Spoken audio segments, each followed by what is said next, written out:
Perkenalkan, nama lengkap saya Miliana J. Padakosta, biasa dipanggil Ella. Saya dari semester 5B dari Sekolah Tinggi Pastoral Santo Petrus Keuskupan Atambua.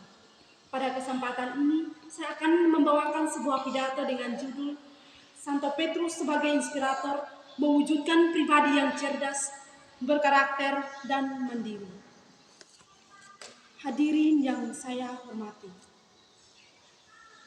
Pertama-tama, marilah kita panjatkan puji dan syukur kehadirat Tuhan Yang Maha Esa karena atas berkat dan rahmat-Nya kepada kita semua, sehingga pada kesempatan ini kita dapat berkumpul di tempat ini dalam keadaan sehat. Hadirin yang saya hormati. Santo Petrus, salah satu murid Yesus yang paling dikenal, adalah contoh nyata dari seseorang yang memiliki kecerdasan, karakter yang kuat, dan kemandirian. Sebagai pelajar, kita dapat mengambil banyak pelajaran dari kehidupan perjalanan spiritual Santo Petrus. Pertama, kecerdasan. Apa itu kecerdasan? Santo Petrus mungkin tidak memiliki pendidikan formal, tetapi kecerdasannya terlihat dari kemampuannya memahami ajaran Yesus dan menyebarkan kepada banyak orang. Ia selalu berusaha mengembangkan dirinya dan terus berupaya menjadi pribadi yang cerdas. Kita harus meneladani semangat belajar dan keinginan untuk terus berkembang seperti Santo Petrus yang tidak hanya memiliki pendidikan formal, tetapi juga mampu mewartakan Injil kepada banyak orang. Kedua, karakter. Apa itu karakter? Karakter itu nampak dalam diri pribadi Santo Petrus yang dikenal sebagai pribadi yang jujur ketika ia menyangkal Yesus sebanyak 3 kali. Namun, setelah kejadian itu, apa yang dilakukan Petrus? Di saat itu, Petrus merasa sangat menyesal dan akhirnya menangis. Namun, apalah daya. Untuk itu, ada sebuah pepatah mengatakan bahwa penyesalan selalu datang di akhir.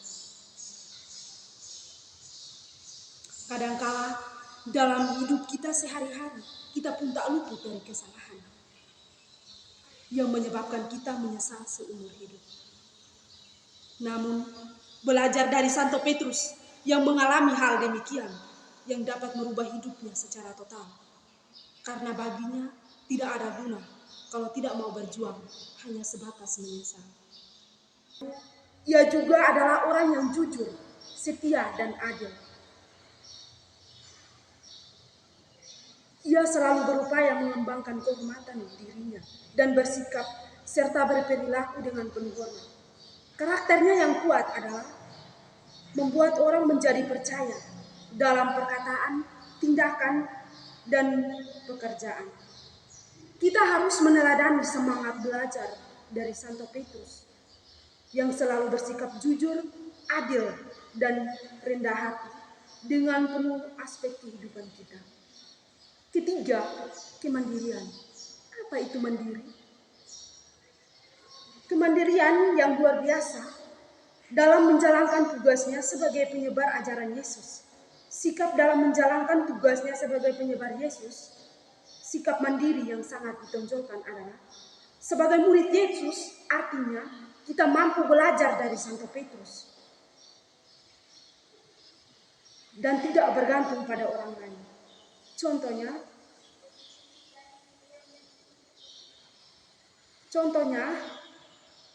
dia tidak memiliki pendidikan formal.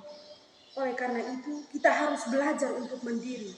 Tidak hanya dalam akademik, tetapi juga dalam kehidupan sehari-hari kita. Harus mampu mengambil keputusan sendiri dan bertanggung jawab atas tindakan kita. Hadirin yang saya hormati.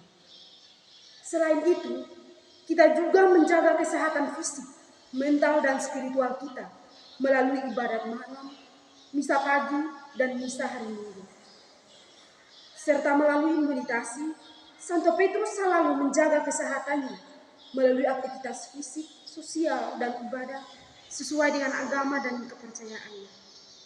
Kita harus meneladani hal demikian dengan menjaga kesehatan kita melalui olahraga, berinteraksi dengan orang lain secara positif, dan mendekatkan diri selalu kepadanya. Dengan meneladani semangat Santo Petrus, kita dapat menjadi pribadi yang cerdas, berkarakter, dan mandiri. Kita menjadi pelajar yang selalu berupaya mengembangkan dirinya, menjaga kehormatan, dan berkomitmen untuk setia pada ajaran agama dan kepercayaan kita, serta mengembangkan nilai-nilai kemanusiaan. Hadirin yang saya hormati, di akhir pidato ini saya sampaikan untuk kita, dan saya ingin bertanya, apakah kita sudah cerdas, berkarakter, dan mandiri seperti Santo Petrus? Kalau belum, mari kita sama-sama bergandeng tangan untuk mengubah cara hidup kita menjadi cara hidup yang baru, agar tidak menyesal di kemudian hari. Demikian pidato yang dapat saya sampaikan kepada kita semua. Semoga mengambil pelajaran dari kehidupan Santo Petrus dan menjadi pribadi yang setiap harinya. Sekian dan terima kasih.